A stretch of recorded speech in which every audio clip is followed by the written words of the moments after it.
Hey, what's up, guys? Let's talk about 96, 97 tuning for a bit. I get asked a lot about it. Jet DST currently owns the rights to the software.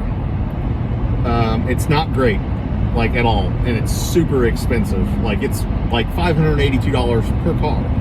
So sorry you're shaking around a little bit there.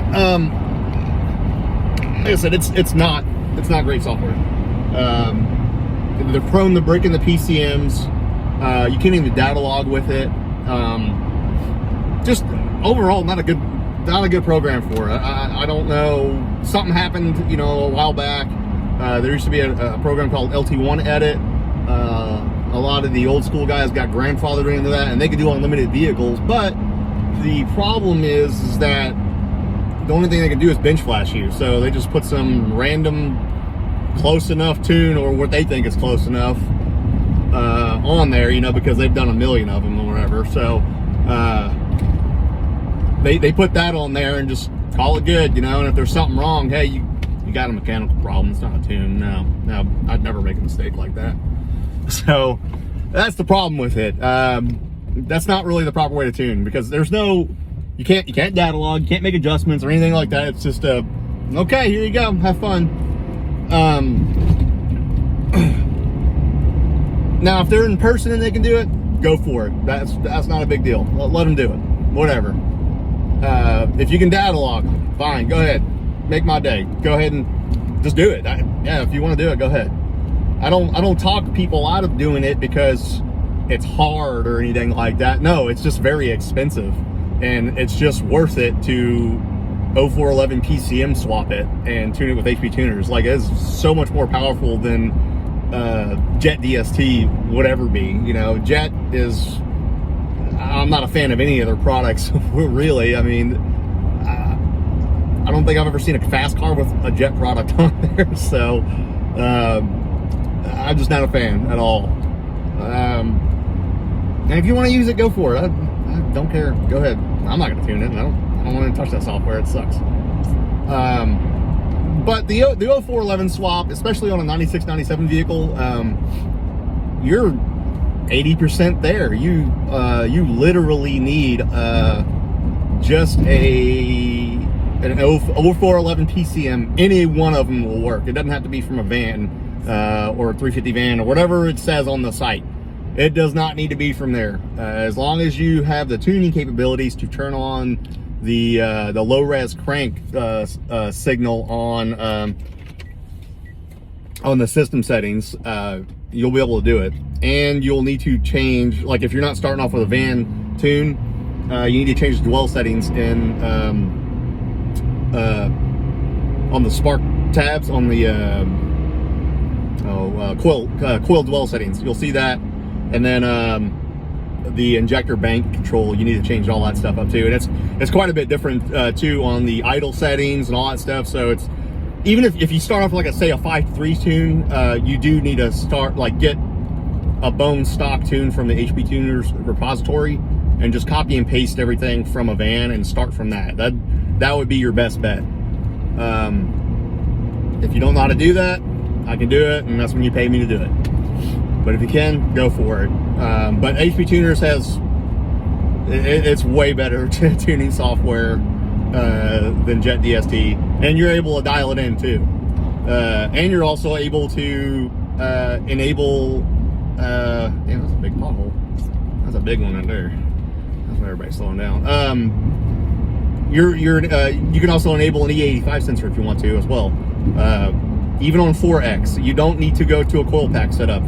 As long as you have a good distributor, so a cap, a rotor, and then the bearing, the base and everything, as long as that is good, and your plug wires and stuff are good, hey, all you got to do is repin your harness for the red and blue connectors, which is available on the LT1 4X PCM page under the files. And it might take you about 2 hours to repin it at the most. Just take your time, do one color at a time. It's really easy to repin. There's no wiring or anything to figure out. I mean, it really just crosses over, and it tells you which ones to use and which ones not to use. There's a couple of them that you actually do need to add a pin to it, but that's not a big deal. I think it's like 2 or 3 of them, but it just doubles the pin. Not that hard. And as long as you have a decent startup tune, it'll fire right up. The Opti sensor can be bad in your distributor, and it'll still fire up. You can unplug the Opti. Mine, on my car, there's nothing inside of it except the cap and rotor. Like, there's nothing. There's just a base, a rotor, and a cap. That's it. There's not even a sensor in it. Because it uses a factory crank sensor with a 4X reluctor wheel. So the difference between 4X and 24X is batch fire versus sequential, okay? If you actually care about that stuff, okay, I'll go 24X then. Don't care. You're not going to notice any kind of smoothness difference or fuel mileage, nothing. I guarantee you, you would not notice the difference at all. With a proper working cap and rotor and plugs and wires, you're not going to notice a damn thing of difference. I mean, hell, it's almost batch fire anyway once you get past like idle. So, I mean, it's just squirting fuel anyway. So, hell, the 93s used batch fire, you know, and they ran pretty smooth from factory too. I personally don't have a problem with it. It would be beneficial if you can do individual fuel trims, just like the OBD1 setup. You can actually do individual cylinder trims. That's my backpack. You can do individual cylinder trims on the OBD1 stuff. The OBD1 PCM is actually really nice to tune. There's a lot of tunability in it. I think the only reason I got rid of my OBD1 setup was I just wanted to play around with the 4X stuff, like I really did with the 85. I mean, I've done it before, like remotely. I've done a couple of customers' cars, but I never really got really in depth with it, and you know, made my own bass tune, you know. And I pretty much did. I figured out a lot of stuff with mine. There's a lot of stuff I learned too. Hell, even going for it, you know, that's what I do. I get bored with stuff and change it up, and I'm trying to constantly learn stuff. And I am not the know-it-all. I don't know everything. I'll tell you that right now. I'm not an engine builder. I don't plan to be. I'm not a transmission builder. I know how to put some stuff together and make it work. That's about it. But I'm not a custom builder by any means. My metal work sucks. I got pitch and poop welds. Like, I'm not good, but I can tune pretty decent. So on that note, yeah, so if you do have a 96, 97 vehicle, you've got 2 choices. 0411 swap it, or if you were a 6-speed, you can just OBD1 swap it if you have a good Opti sensor that actually works. That's what I would do. But if you have a 6-speed, you do the OBD1 swap. It's plug it and play. You just gotta change the knock sensor out, which is easy, and then you get a ALDL cable for about $70, and you can start tuning. If you're an automatic, you're stuck doing a 0411 swap, and I highly recommend that anyway. Anyway, I hope this video helps somebody out. Clear the air a little bit. If you're a 94, 95 guy and you want a 4X it, you're gonna need you need a lot of stuff, especially if you're a 94 guy. You're gonna need, so for a 94, you're gonna need the timing cover to start off with, the crank sensor. The cam gear itself is totally different. It's got a bigger hole in it for the Opti shaft or whatever you want to call it. You're gonna need the reluctor wheel. You're gonna need the Woodruff key, which was, that sucked taken out of mine, but hey, I got it out. What else you're gonna need? I think that's it on that front side. Plan on dropping the pan gasket and all that stuff to change out the front cover. Same with the 95 guys, just minus the cam gear. You don't need that. You don't need the Opti. Oh, with the 94, you do need the upgraded Opti.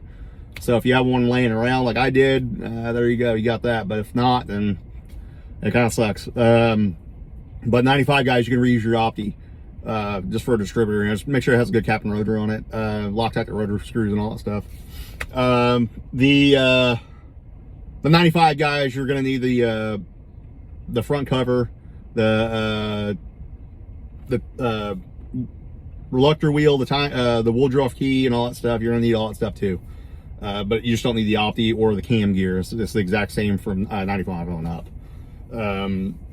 Your mileage may vary.